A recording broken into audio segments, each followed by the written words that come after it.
عمرو سردار she's باغ خان مزاری، چودھری ظہور علی خان، عبدالولی خان، مفتی محمود، میرے پاس ان کے دستخط بھی اس وقت سامنے موجود ہے، قرارداد بھی موجود ہے جو 1974 میں پیش کی گئی.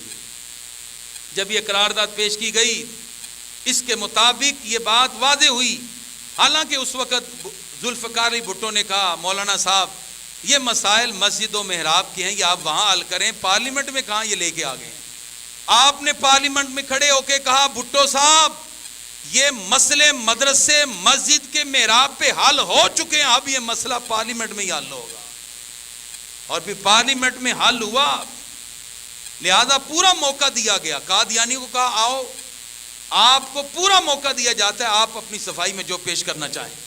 مرزا محمود آیا، ان کی طرف سے بڑے بڑے ان کے اسکالر آئے، لیکن آخر وہ اپنے آپ کو صحیح ثابت نہ کر سکے. گرامی قدر حضرات، اس قرارداد کے منظور ہونے میں جب وقت تھوڑا رہ گیا، نورانی صاحب کہتے ہیں مجھے کراچی سے کال آئی. مجھے ایک حکومتی نمائندے نے کہا شام کی چائے ہمارے پاس پی لیجیے. آپ کہتے ہیں میں وہاں گیا تو وہاں 2 شخص بیٹھے ہوئے تھے. انہوں نے کہا کہ آپ سے ایک ریکویسٹ ہے.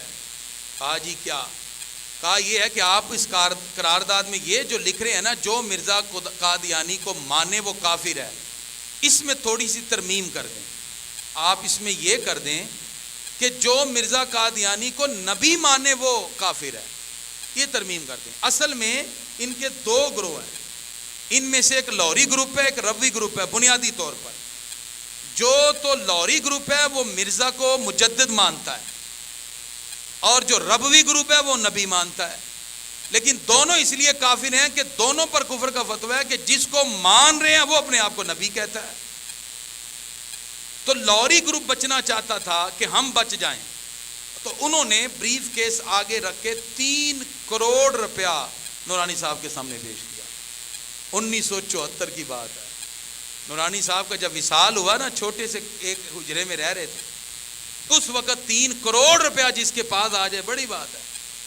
اور 3 کروڑ روپے آگے رکھ کے کہا بس آپ اتنی سی ترمیم کر دیں اس میں. نورانی صاحب نے چائے بھی نہیں پی، کھڑے ہو گئے اور ایک ٹھوکر آپ نے اس بریف کیس کو لگا کے کہا تم جو رقم لے کے آئے ہو یہ تھوڑی ہے، مجھے اس سے زیادہ رقم مل چکی ہے.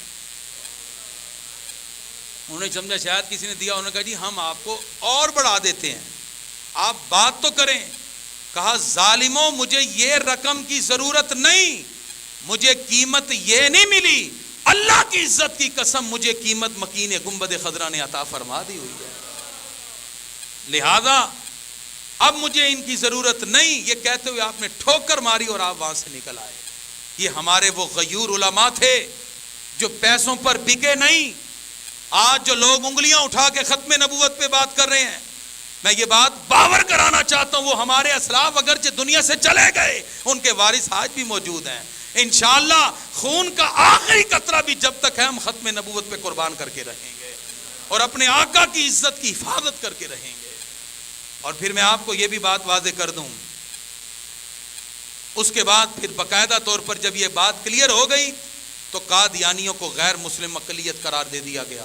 قادیانی اپنی عبادتگاہ کو مسجد نہیں کہہ سکتے، مسجد کا حلیہ نہیں بنا سکتے، اذان نہیں دے سکتے، قربانی نہیں کر سکتے. پاکستان کے لا اور قانون کے مطابق پارلیمنٹ کا فیصلہ ہے، قانون کے مطابق. اور پھر آپ کو یہ بات یاد رکھنی چاہیے، جب بھی کوئی وزیر اعظم بنتا ہے تو وہ حلف اٹھاتا ہے. یہ حلف کس نے لکھا تھا جانتے ہیں آپ؟ یہ حلف بھی قائد ملت اسلامیہ شاہ احمد نورانی صدیقی رحمۃ اللہ تعالی علیہ نے لکھا تھا. آپ نے مشورہ کیا، مشورے کے اندر باقی لوگ موجود تھے، اور آپ نے متفق ایک دستور صدارت اور وزارت عظمیٰ کے لیے جو آپ نے حلف لکھا وہ آپ نے خاص طور پہ تعبیر کیا، جس میں میں کے بعد ڈیش چھوڑا. صدق کے دل سے حلف اٹھاتا ہوں کہ مسلمان ہوں اور وحدت و توحید قادر مطلق اللہ تبارک و تعالی کتب الہیہ جن میں قرآن پاک خاتم الکتب ہے اور نبوت میں حضرت محمد صلی اللہ علیہ وسلم کو بحیثیت خاتم النبیین جن کے بعد کوئی نبی نہیں ہو سکتا، میں اس پر یقین رکھتا ہوں. یہ پورا حلف یہ بھی نورانی صاحب نے گرامی حضرات لکھا تھا. پھر یہ تحریک جب چلی اور پھر یہ اپنے کامیابی تک پہنچی، قادیانیوں کو غیر مسلم اقلیت قرار دے دیا گیا. اس کے بعد گرامی قدرات پھر کسی کی جرت نہ ہوئی کہ اس قانون کو بدلے، اس قانون کی آبیاری کے لیے اور بنانے کے لیے ہمارے اسلاف کو بڑی بڑی سزاؤں سے گزرنا پڑا۔ گرامی قدرات، اس میں ہمارے اسلاف میں ایک طویل داستان ہے۔ سید خلیل احمد قادری اور حضرت ابو الحسنات قادری رحمۃ اللہ تعالیٰ علیہ، اسی طرح مولانا عبدالستار خان نیازی رحمۃ اللہ، برف کے بلاکوں میں ڈال کے مارا ظالموں نے۔ حضرت عبدالستار خان نیازی رحمۃ اللہ، قاضی مظفر اقبال صاحب کہتے ہیں کہ جب ابھی وہ زندہ ہیں، ان سے ملے جا کے آپ کبھی باٹی میں، وہ کہتے ہیں جس وقت وہ فارم آیا نا ختم نبوت کا، وہ کہتے ہیں میں نے اپنا خون نکال کے اس سے تحریر کیا تھا، خون نکال کے تحریر کیا کہ قیامت کے دن سرکار کی بارگاہ میں میرے یہ خون کے قطرات بھی اللہ قبول فرما۔ اس طرح ہمارے بزرگوں نے قربانیاں دی ہیں۔ ہمارے بزرگ کہا کرتے تھے، ہر بندہ چاہتا ہے کہ کاش مجھے آقا علیہ الصلوۃ والسلام کی براہ راست خدمت کرنا نصیب ہو جائے۔ فرماتے ہیں یہ آج بھی ممکن ہے، تم عقیدہ ختم نبوت کا کام کرو، سمجھو ایسے ہی جیسے براہ راست آقا علیہ السلام کی خدمت کر رہے ہو۔ میاں جمیل احمد شرپوری صاحب آستانہ عالیہ شرپور شریف، ان سے بھی جب یہ 1953 کی تاریخ چلی، ان سے انٹرویو کیا گیا، انہوں نے کہا میں بھی اس میں شریک ہوں، اور آپ شریک ہو گئے۔ بڑے بڑے خانزادے اس میں شریک ہوئے، یہ سلسلہ پھر چلا۔ آج گرامی قدرات جو ہم صورتحال دیکھ رہے ہیں، نئی جو نسل ہے ان کو ختم نبوت کا علم ہی نہیں ہے کہ یہ معاملہ کتنا حساس ہے۔ ہم نے آج کا یہ درس قرآن صرف اس لیے رکھا تھا تاکہ ہمیں یہ معلوم ہو کہ یہ کتنے بڑے اس وقت کے ناسور ہیں۔ میں پوری ذمہ داری سے کہتا ہوں، پاکستان کو دو ٹکڑے کروانے والے قادیانی ہیں، جن کو بڑے عہدوں پہ بٹھایا، انہوں نے سازشیں کی، اسرائیل ان کے ساتھ ہے، تل ابیب میں ان کا ٹھکانہ ہے، یہود و نصارہ کے ان کے ہاتھ ہیں، اور یہ مسلمانوں کے اندر رکھنا ڈالیں گے۔ سکوت ڈاکہ ان کی وجہ سے ہوا۔ آج بھی ہمارے اندر جتنے انتشار یہ پھیلا رہے ہیں، گرامی قدرات یاد رکھیے، نبی کریم صلی اللہ تعالی وسلم کی عزت اور ناموس کی حفاظت کرنا ہم پہ فرض ہے۔ یہ تو امریکہ تک گیا ہے، یہ اپنے باپ فرعون شداد کے پاس بھی چلا جائے، رسول اللہ کی عزت پہ پہرا پھر بھی ہم دیتے رہیں گے۔ امریکہ کیا ہے؟ ہم ایسے امریکہ کو جو سرکار کی عزت کی بات کرے جوتے کی نوک پہ بھی نہیں رکھتے۔ سرکار کی عزت کا مسئلہ سب سے پہلے ہے۔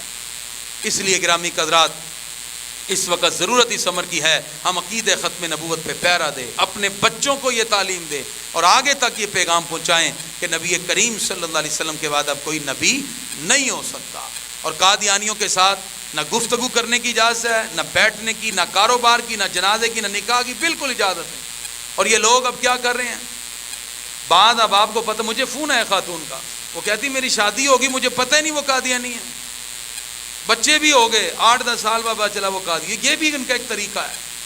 اور بعد میرے پاس 2 نوجوان ہیں، ان کا جی ہمارا مینیجر جو ہے وہ قادیانی ہے، اور وہ ہمیں ورگلاتا ہے، پیسے دیتا ہے، اور یہ باقاعدہ جرمنی کے ٹکٹ دیتے ہیں کہ ہم آپ کو باہر بلاتے ہیں، آپ قادیانی کی طرف ہو جاؤ۔